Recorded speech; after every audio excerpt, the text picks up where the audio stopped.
IPL தொடருக்கு இன்னும் ஒரு மாதமே உள்ள நிலையில் சிஎஸ்கே அணியின் நட்சத்திர வீரர்களான கன்வே மற்றும் ரச்சின் ரவீந்திரா ஆகியோர் நியூசிலாந்து அணியில் இடம் பிடித்திருக்கிறார்கள்.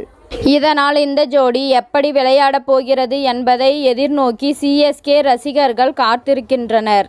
முதலில் பேட்டிங் செய்த நியூசிலாந்து அணியின் தொடக்க வீரர் பின் ஆலன் அதிரடியாக விளையாடி 17 பந்துகளில் 32 ரன்கள் சேர்த்தார்.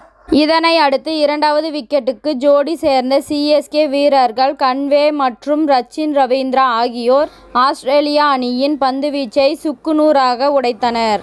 ஆஸ்திரேலிய வீரர்களுக்கு கட்டுக்கோப்பாகவே பந்து வீச தொடங்கினார்கள். எனினும் சில பந்துகளை அவர்கள் லாபகமாக செயல்பட்டு ரன்களை சேர்த்தனர். குறிப்பாக கன்வே கடந்த சில போட்டிகளில் சொதப்பி வந்தார். இதனால் சிஎஸ்கே அணி ரசிகர்கள் கொஞ்சம் கலக்கமடைந்து இருந்தார்கள். ஏனென்றால் சிஎஸ்கே அணியின் வெற்றிக்கு தொடக்க வீரராக கன்வே ஜொலிக்க வேண்டும். ருத்துராஜ் கன்வே செயல்பாடும் மிகவும் முக்கியமாகும்.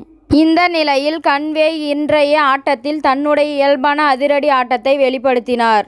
46 பந்துகளை எதிர்கொண்ட அவர் 63 ரன்கள் சேர்த்தார். இதில் 5 பவுண்டரிகளும் 2 இமாலய சிக்சர்களும் அடங்கும். இதேபோன்று சிஎஸ்கே அணி தற்போது தேர்வு செய்திருக்கும் ரச்சின் ரவீந்திரா பேட்டிங்கில் அதிரடி காட்டினார். குறிப்பாக அவர் 6 சிக்சர்களை விளாசினார். இதன் மூலம் 29 பந்துகளில் அவர் அரை சதம் கடந்தார். முதல் 16 பந்துகளை பிடித்து அவர் வெறும் 14 ரன்கள் தான் சேர்த்தார். ஆனால் அடுத்த 19 பந்துகளில் ரச்சின் ரவீந்திரா 54 ரன்களை அடித்திருக்கிறார். இத்துடன் இந்த செய்தி முடிவடைகிறது. நன்றி, வணக்கம். மீண்டும் அடுத்த வீடியோவில் சந்திப்போம். மேலும் இதுபோன்ற சுவாரஸ்யமான தகவல்களை அறிய தமிழ் சிறை சேனலை சப்ஸ்கிரைப் பண்ணுங்க, ஷேர் பண்ணுங்க, லைக் பண்ணுங்க மற்றும் கமெண்ட் பண்ணுங்க.